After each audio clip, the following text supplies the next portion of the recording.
आप देख रहे हैं हेडलाइंस 24 खबरों की हकीकत में आपके साथ शाहाना खान। आज वर्ल्ड सुसाइड प्रिवेंशन डे है। वर्ल्ड सुसाइड प्रिवेंशन डे हर साल 10 सितंबर को मनाया जाता है। दुनिया भर में हर साल 70 लाख लोग आत्महत्या करते हैं। इससे कई गुना अधिक लोग आत्महत्या की कोशिश करते हैं। विश्व स्वास्थ्य संगठन के मुताबिक 15 से 19 साल के युवाओं के बीच मौत की चौथी सबसे बड़ी वजह सुसाइड है। लोग डिप्रेशन, लाचारी और जीवन में कुछ नहीं कर पाने की हताशा के चलते आत्महत्या करते हैं। इसके अलावा आत्महत्या करने की मेडिकल वजह भी हो सकती हैं। सही समय पर सलाह और काउंसलिंग से सुसाइड्स को काफ़ी हद तक रोका जा सकता है। जब कोई शख्स आत्महत्या करने के बारे में सोचने लगता है तो इस सिचुएशन को सुसाइडल आइडिएशन कहते हैं।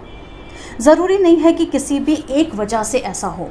एक्सपर्ट्स की राय में जब व्यक्ति को किसी मुश्किल से निकलने में कोई रास्ता नहीं मिलता है तो वो अपना जीवन ख़त्म करने के बारे में सोचने लगता है। मेंटल हेल्थ एम्पावर से जुड़ी साइकोलॉजिस्ट दिलशाद खुराना इसे आत्महत्या की सबसे बड़ी वजह बताती हैं।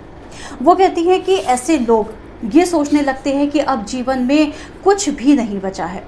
यही वजह है कि डिप्रेस्ड लोगों में आत्महत्या करने की दर सबसे ज़्यादा देखी गई है, जो कि बहुत ही ख़तरनाक है। एक सवाल ये भी उठता है कि क्या आत्महत्या का विचार अपने आप ही आने लगता है या फिर इसकी कोई मेडिकल वजह होती है। साइकियाट्रिस्ट डॉक्टर अमरीश धर्माधिकारी बताते हैं कि आत्महत्या का विचार प्राकृतिक नहीं होता है। मस्तिष्क में बायोन्यूरोलॉजिकल चेंजेस के चलते लोगों को लगने लगता है कि जीवन किसी काम का नहीं रहा। इसके बाद व्यक्ति सुसाइड करने के बारे में सोचने लगता है। आत्महत्या के 90% मामले मेंटल डिसऑर्डर के चलते होते हैं। वो कहते हैं कि डिप्रेस्ड लोगों को दुनिया हमेशा नेगेटिव नज़र आती है। वे हर चीज़ में नेगेटिविटी को देखने लगते हैं। विश्व स्वास्थ्य संगठन के मुताबिक 2019 में आत्महत्या करने वाले 77% लोग लोअर और मिडिल इनकम ग्रुप वाले देश के लोग हैं। संगठन के अनुसार जिन लोगों के व्यवहार में इस तरह के संकेत मिलने लगे कि आत्महत्या का विचार आ सकता है, जैसे बेचैनी और घबराहट का होना, जिस चीज़ में पहले खुशी मिलती थी अब उसमें दिलचस्पी ना होना, हमेशा नेगेटिविटी वाली बातें करना, भविष्य को लेकर नेगेटिव दृष्टिकोण का होना। विशेषज्ञों के मुताबिक जो लोग हमेशा मुस्कुराते दिखते हैं या आसानी से दूसरे लोगों में घुल मिल जाते हैं, वो भी मानसिक विकार की चपेट में आने के बाद अचानक से अकेला महसूस करने लगते हैं।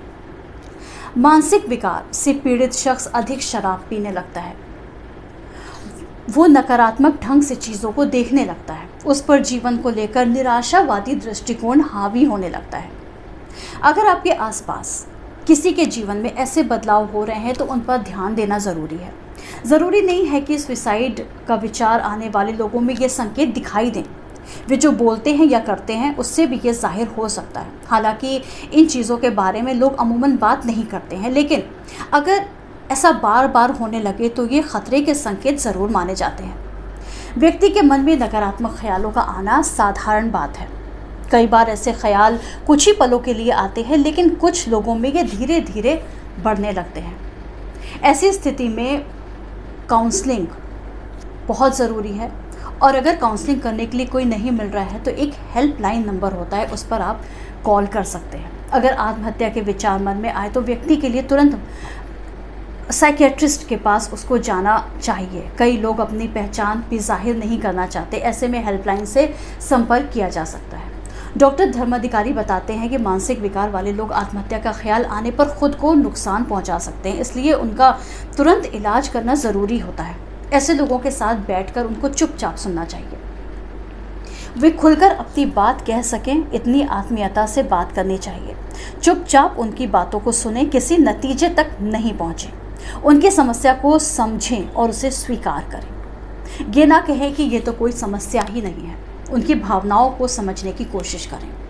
मानसिक विकार और आत्महत्या के ख्याल पर किशोरों के साथ भी बातचीत करनी चाहिए। जो बच्चे होते हैं उनको लेकर किसी तरह की हिचक नहीं होनी चाहिए। लोगों में आत्महत्या करने के विचार से जुड़ी कई गलतफहमियां होती हैं। एक गलतफहमी तो यही है कि लोग अमूमन ये सोचते हैं कि जब तक स्थिति गंभीर ना हो तब तक लोग आत्महत्या करने के बारे में नहीं सोचते हैं।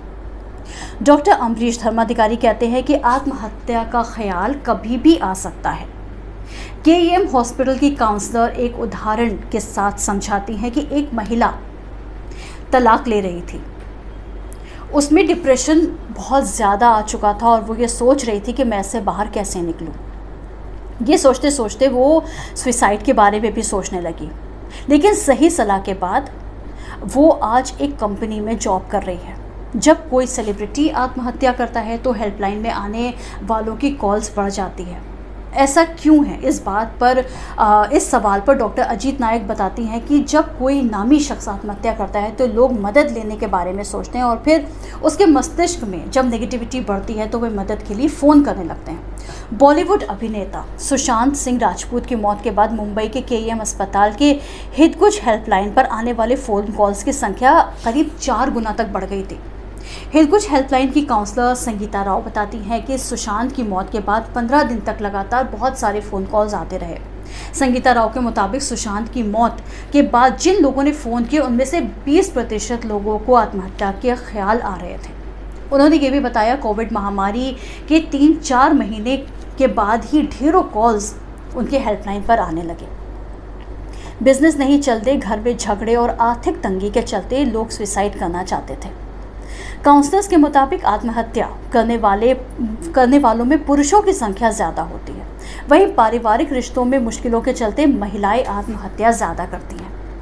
मानसिक समस्याओं का इलाज दवा और थेरेपी से पॉसिबल है। इसके लिए आपको साइकियाट्रिस्ट से मदद लेनी चाहिए। आप हेल्पलाइन से भी संपर्क कर सकते हैं, लेकिन आत्महत्या किसी समस्या का हल नहीं है, ये हमें अच्छे से समझ लेना चाहिए। ज़िंदगी अनमोल है, इसे ख़त्म करने की कभी भी ना सोचें और कभी भूल कर भी ऐसा ख्याल अगर मन में आए तो उन लोगों के बारे में एक बार ज़रूर सोचें जो आपसे बेहद प्यार करते हैं और जो आपके बग़ैर नहीं रह सकते। खुश रहिए, स्वस्थ रहिए, जीवन अनमोल है।